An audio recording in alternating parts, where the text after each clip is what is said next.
Okay, this is the tangent problem I did in class on Wednesday, and so I'm just gonna talk about it again in a video, but here's your tangent function, and again, your domain is right here. Now again, remember your domain deals with angles for a traditional sine, cosine, tangent problem, and your range deals with a ratio, and so tangent, remember, you know, kind of, I don't know, goes like this, right? Yeah, those aren't very good, but then there's asymptotes, right, where it doesn't pass.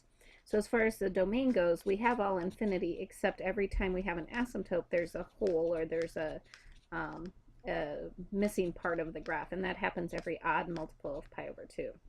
Now, as far as the range, you can see that these guys hit every y value because they start at negative infinity, they go up to positive infinity. So we're not missing any of those.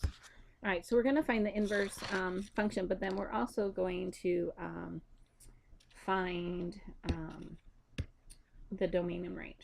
All right, so let's look at this. So this guy is going to become my x, and this one's going to become my y. And I'm going to solve. So I want to isolate the function first, so add 3 is going to do that.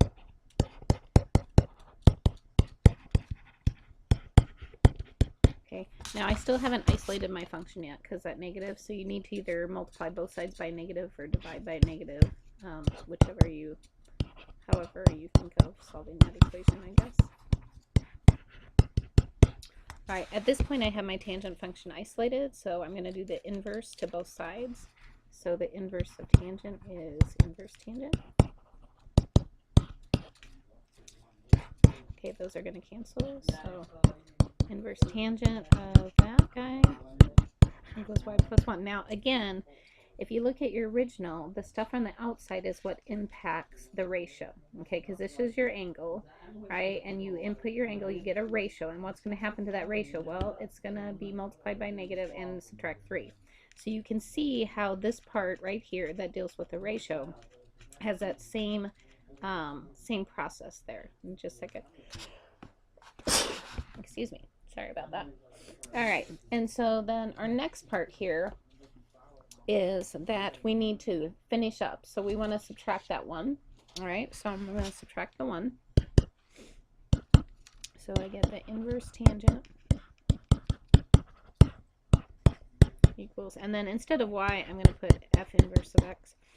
And again, I could turn that guy around if I want to. All right, now the next thing is we really want to talk about, you know, what is the domain and range of this function. All right, so again, we can look at the original and flip them. The only problem is some things change a little bit, okay?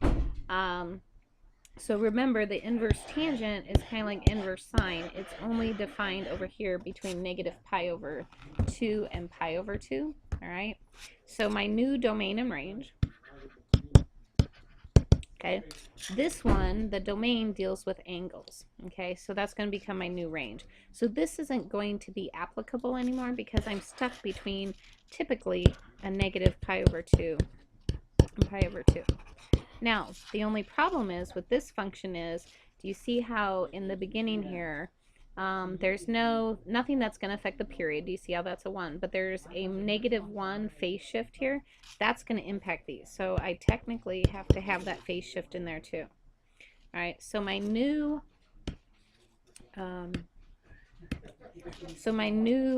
fixed, I guess, range is going to be negative pi over 2 minus 1, positive pi over 2 minus 1. And that takes into account that phase shift in there, okay? All right, now, as far as the domain goes, that's what used to be my range, right? So what used to be my range is now going to be my domain, so that's going to be fine. That's not going to get impacted. All right, that's it.